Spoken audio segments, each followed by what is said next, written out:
warahmatullahi wabarakatuh dan selamat siang. Salam sejahtera untuk kita semua. Shalom. Shalom. Terima kasih atas waktu yang disempatkan Bapak untuk berdiskusi pada hari ini. Tema diskusi pada hari ini adalah isu-isu kontemporer dengan menggunakan metode analisis SWOT. Di sini saya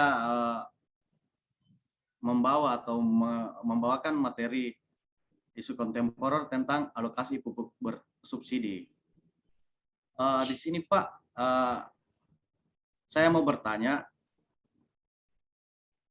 baru-baru ini kan ada statement dari pihak Kementerian Pertanian terkait pengalokasian pupuk bersubsidi yang tidak tepat sasaran. Kira-kira dari Dinas Pertanian, khususnya bidang pertanian, bagaimana mengatasi masalah tersebut? Ya, tepat sasarannya. Jadi kalau isu mengenai tidak tepat sasaran, saya kira ini adalah memang ada isu-isu seperti itu yang kita dengar. Kemungkinan adalah adanya petani yang tidak mendapatkan pupuk. Seperti itu mungkin. Karena mereka bisa jadi tidak tergabung dalam kelompok. Karena ada yang biasa begitu. Mereka yang mereka sampaikan, kami susah dapat pupuk. Ternyata mereka tidak tergabung dalam kelompok. Kemudian kalau ada memang isu-isu misalnya tidak tepat sasaran, sekira itu memang harus ditindaklanjuti. Kemudian pihak terkait, ya, karena sekarang ini kan biasanya ada pengawasan juga pupuk itu dari pihak-pihak kepolisian. Kalau memang ada yang indikasi tidak tepat sasaran, sekira seperti itu yang harus disampaikan. Artinya di sini mungkin kita sebagai penyuluh pertanian melakukan validasi data ya terhadap anggota-anggota kelompok tani.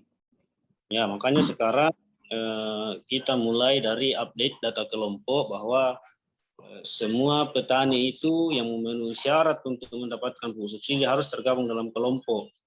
Dia kan harus di bawah 2 hektar ya, maksimal 2 hektar.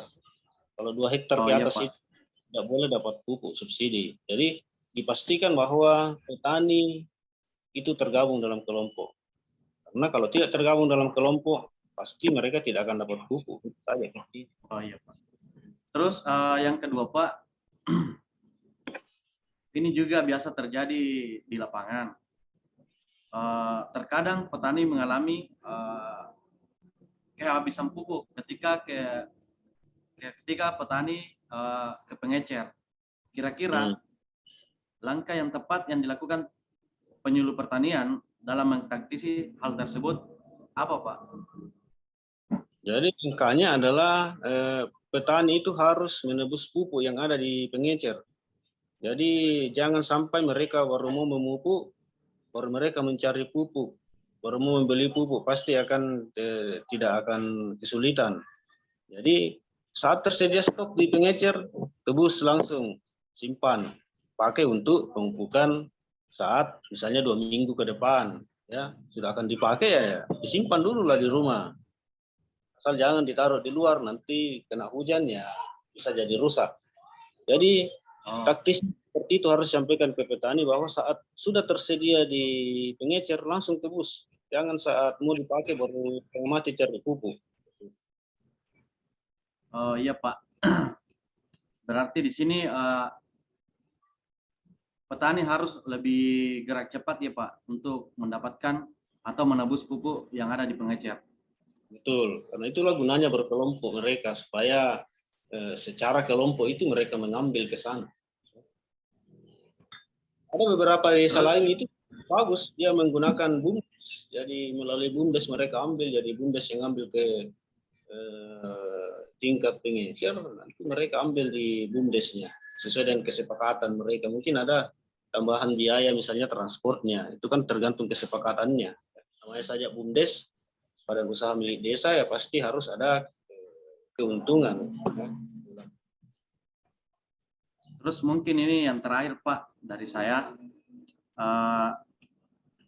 apa saran dan harapan Bapak terkait alokasi pupuk bersubsidi ini? Alokasinya ya.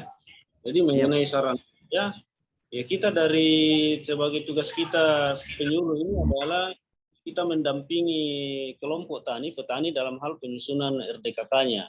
Jadi petani disampaikan bahwa masukkanlah luas lahan yang sesuai dengan apa yang ada, yang dibuktikan dengan surat kepemilikannya, misalnya ada sertifikatnya atau surat pajaknya, bahwa di dalam ini luasnya mungkin sekitar 0,1, yaitu 0,1 yang dimasukkan.